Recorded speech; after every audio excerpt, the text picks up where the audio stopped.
Breaking news on CNN Philippines. I'm Ruth Cabal. Senator Laila De Lima has been arrested. That happened at around 8 this morning. She turned herself in to police and is now in Camp Crame undergoing the normal booking procedure. The senator is facing a string of drug charges. Our correspondent Rex Remitio is at Camp Crame. Rex, can you tell us the latest that's happening over there?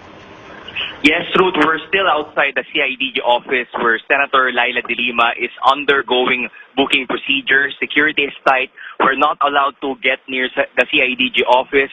With De Lima, our Liberal Party President and Senator Kiko Pangilinan, Representatives Kaka Bagao and Kit Belmonte, Attorney Alex Padilla, and Father Robert Reyes. We also noticed they're all wearing black. Her Chief of Staff says De Lima reminded her staff of what to do in the coming days. De Lima says she will continue her work as senator. In fact, she brought with her some documents and books as she will continue to file bills. After her booking procedure, she may be brought to the Muntinlupa Regional Trial Court before she goes back to the PNP Custodial Center.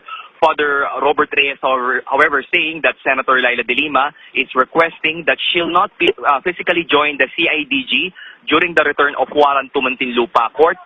If not granted, she will obey and join the CIDG. Also, her cell had been prepared even before her arrival. Her bed, comfort room, and the ventilation in her cell had been arranged as early as yesterday. The PNP, however, says there will be no special treatment for De Lima. Instead, De Lima will get the same treatment afforded to other jailed politicians like Senators Bong Revilla and Jinggoy Estrada.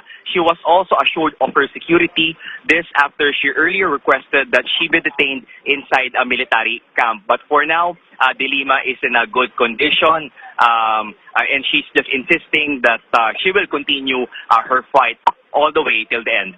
Ruth. Rex, for those who just tuned in, can you tell us what time dumating dyan kanina si Senator Laila De Lima, and briefly, ano ulit yung mga booking procedures? How long will that take? Okay, Senator Laila De Lima arrived at Camp Crame at around past 8 p.m. Of course, she underwent booking procedures such as physical and medical examination, as well as her mugshot, and fingerprints were also taken, and she will not be handcuffed as a courtesy for her as a senator. Ruth.